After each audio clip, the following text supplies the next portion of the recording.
Muito bem.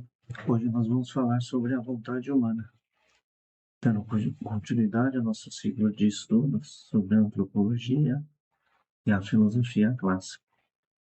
Hoje eu quero utilizar de um material, então eu vou fazer uma leitura aqui com vocês e vou tecendo breves comentários a respeito, né? Nós podemos falar de uma estrutura do agir humano. Se trata de uma estrutura integrada, né? Então, a vontade humana não deve ser compreendida como um motor isolado, mas como uma extensão orgânica e necessária da própria inteligência. Para decifrar a personalidade, é preciso enxergar o homem como uma estrutura estratificada de conhecimento e reação. Existe um princípio fundamental na antropologia clássica. Para cada forma de conhecimento, há uma inclinação correspondente. Enquanto o conhecimento sensível, aquele que compartilhamos com o reino animal, desperta reações imediatas e instintivas, a inteligência inaugura um novo universo de tendências. Essa distinção define a fronteira exata entre o reflexo biológico e a agência humana. Compreender esses estratos permite ao indivíduo discernir se sua conduta é fruto de um automatismo ou de uma decisão que emana de sua inteligência.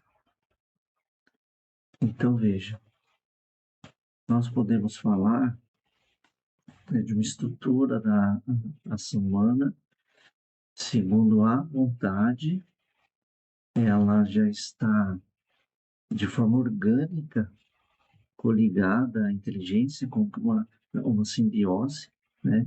Então aqui a gente está elevando, né, ou transcendendo do nível sensível para o nível inteligível, né?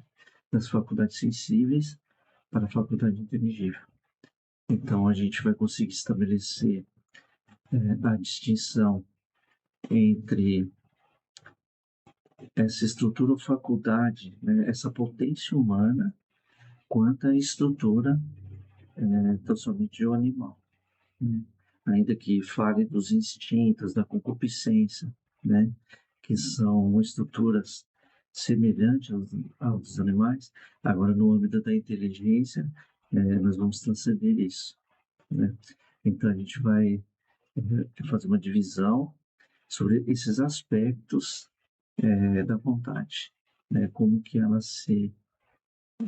é estruturada, sob a perspectiva da filosofia clássica. Então, a gente pode já estabelecer como que um extrato da sensibilidade, né? Nós vamos falar agora das camadas. Então, nós vamos ter as paixões e a afetividade animal. O ser humano ele repousa sobre uma base biológica e psicológica que pulsa em sintonia com o animal. Ignorar essa raiz é desconsiderar a totalidade da nossa estrutura. Sim, é interessante nós vermos, né, essa base biológica e psicológica, no entanto, não fazemos um reducionismo tão somente esses aspectos ou espectros, né?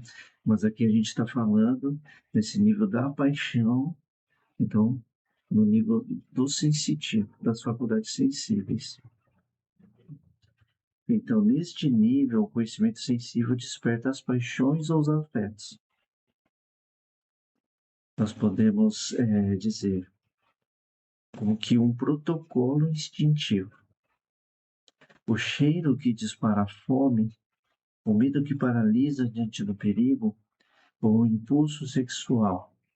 Embora o homem possua a capacidade de perder, né, ou de se descontrolar sobre a força dessas inclinações em situações extremas, a inteligência humana opera quase que simultaneamente, analisando e ressignificando o estímulo em outro patamar. O diferencial humano reside no fato de que não apenas reagimos ao que cheiramos ou tememos, mas reagimos ao que compreendemos sobre esses próprios estímulos. Então, veja, né? Neste primeiro momento, nós estamos falando da paixão, então essa inclinação também natural a nível do concupiscível. Se vocês quiserem entender um pouco melhor sobre isso, veja as aulas anteriores. Então, mas quando nós falamos agora da vontade como esse elemento orgânico, né, da inteligência, agora a gente vai fazer essa distinção, né? Então, vamos subir um degrau. Agora vai ter um diferencial humano, né? Ele não vai residir apenas nesse instinto, nessa reação, como no exemplo, um bom cheiro ou ao temor de um perigo iminente, né? A gente vai ponderar sobre esses estímulos, né? Então, aqui já é uma diferença básica e basilar. Então, vamos ver como ocorre nesse primeiro momento. Nós podemos chamar de, segundo essa perspectiva, né, da antropologia, de uma vontade natural, ou uma vontade da natureza. A vontade como inclinação espontânea, ela é como que um domínio da inteligência. Encontramos a primeira dimensão da vontade, ou a natureza da vontade. Trata-se da inclinação espontânea da inteligência em direção ao bem reconhecido. Então veja agora que não é essa sensação que está ponderando sobre o bem, né? Essas faculdades menores. Mas agora é a própria inteligência, né, que está sendo estimulada em direção ao bem e reconhecendo esse bem. Então não é ainda o espaço da escolha deliberada, mas o terreno onde certos amores e desejos se alinham à alma conforme descobrimos a realidade. Quer dizer, ela não é a escolha deliberada, mas já é a identificação de certos amores e desejos que ela vai imprimir na alma, né? Vai fazer uma impressão na alma esse amor. Ele vai produzir, né, como que uma segunda natureza agora. E vai haver, então, uma coligação entre essa vontade e esse objeto de amor, né? Então, é como que uma inclinação para a felicidade, a busca pela realização, o apreço pela beleza, que se torna uma tendência permanente. Então, são características fundamentais dessa vontade natural. Nós podemos destacar uma espontaneidade intrínseca. Essa inclinação surge, então, naturalmente, assim que a inteligência identifica o objeto como bom. Por exemplo, o desejo de ser amado. Então, no nível da inteligência, já reconhecendo o que é bom, né? Imprimindo na alma, né? A ponto de gerar como uma segunda natureza, porque agora vai ser o objeto de desejo. Então, esse desejo com vontade, nós vamos chamar de amores permanentes, estabelecidos, impressos na alma, né? Então, veja que interessante. Então, ela vai servir como uma força motriz, né? Então, qual o papel aqui dessa inteligência como natureza? Ela se caracteriza como uma força motriz, ou um motor que vai impulsionar a inteligência a uma ação. Então, no segundo ponto, né, nós vamos ter essa inteligência como motor. Diferente do instinto cego, correlacionado às paixões e afetos, aqui a tendência nasce de uma percepção inteligente do valor. Neste momento, nós temos então uma ausência de deliberação, né? No momento desse desejo inicial, não há um exercício propriamente dito da liberdade. A vontade, ela simplesmente pesa em direção ao que a inteligência lhe apresenta. Essa camada forma o que podemos chamar de espectro interior. Isso aqui é bem importante, né? É o espectro da personalidade. É uma arquitetura muitas vezes opaca e pouco evidente para o próprio sujeito. Pois, embora saibamos que amamos algo, como a música, raramente conhecemos a real intensidade desses amores, que são armazenados até que sejam postos à prova da realidade. Então, esse é o primeiro espectro, essa vontade como a natureza, que reconhece o bem, imprime esse bem na alma, forjando uma personalidade, e eu estou assim, como uma segunda natureza, então ela vai servir como motor ou força motriz. Agora nós vamos ter a vontade como razão. Aqui sim nós falamos do ato livre, né, como uma deliberação racional, né? Então ela se manifesta na vontade como razão. Se na dimensão anterior a inclinação era dada pela natureza, aqui ela é ativamente organizada e provocada pelo sujeito.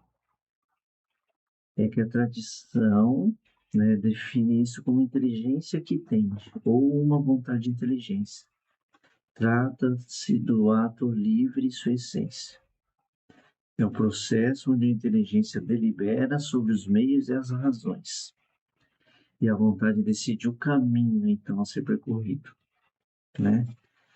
Então, a inteligência apresenta o bem, a vontade, como natureza, e se passa a amar este objeto, né?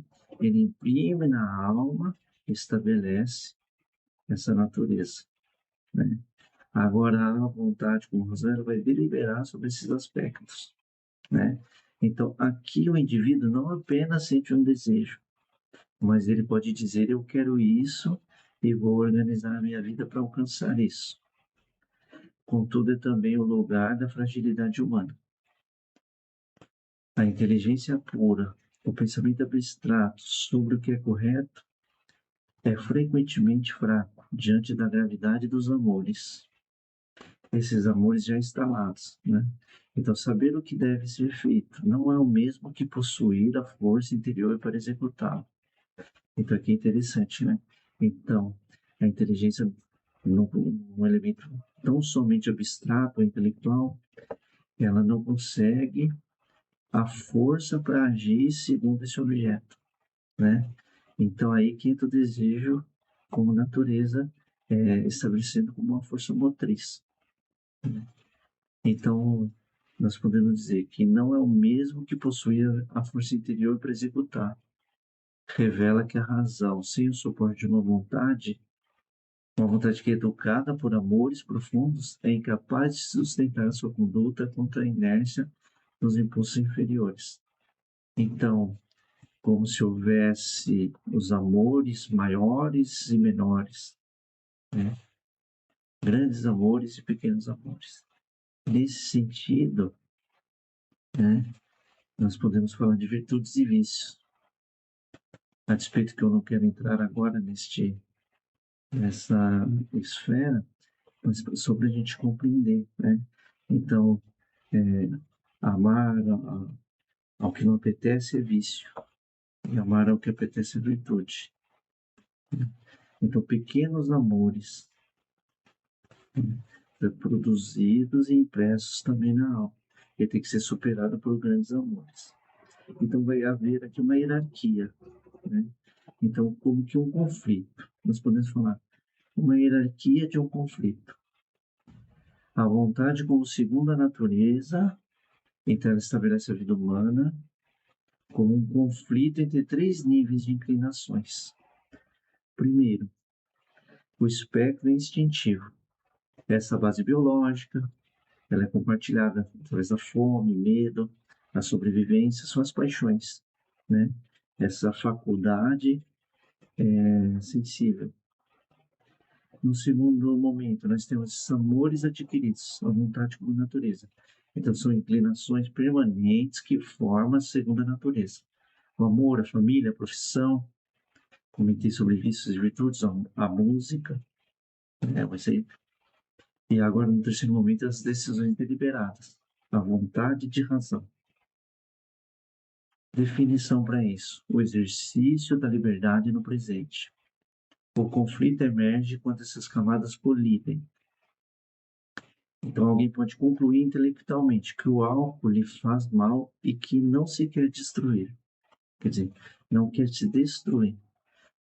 Agora, o amor desordenado e profundamente alinhado à alma, ele possui a força que a inteligência, ela sozinha não consegue vencer. Então, a liberdade, portanto, não é uma autonomia das paixões, mas é uma conquista deste mundo interior de forma ordenada, onde os amores superiores vão possuir peso suficiente para contrabalancear as inclinações que nos degradam, né? Como no concupiscível e essas paixões.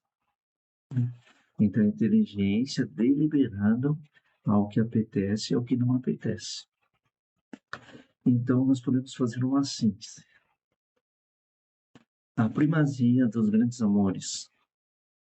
A conclusão fundamental da antropologia da vontade é que a inteligência não basta para mover o homem. O homem é movido por amores. Para superar amores inferiores, como preguiça, o egoísmo ou vício, não é suficiente pensar abstratamente no dever. É necessário cultivar grandes amores. São os afetos elevados por pessoas, por causas nobres ou pela verdade, que fornecem a energia necessária para o esforço e a superação de obstáculos. A vida moral é, em última análise, a arte de descobrir o bem, para que o amor possa se desenvolver e ordenar a conduta. Dois aspectos, dois espectros da vontade. A vontade como natureza e a vontade como razão. O ato livre que delibera a despeito das coisas.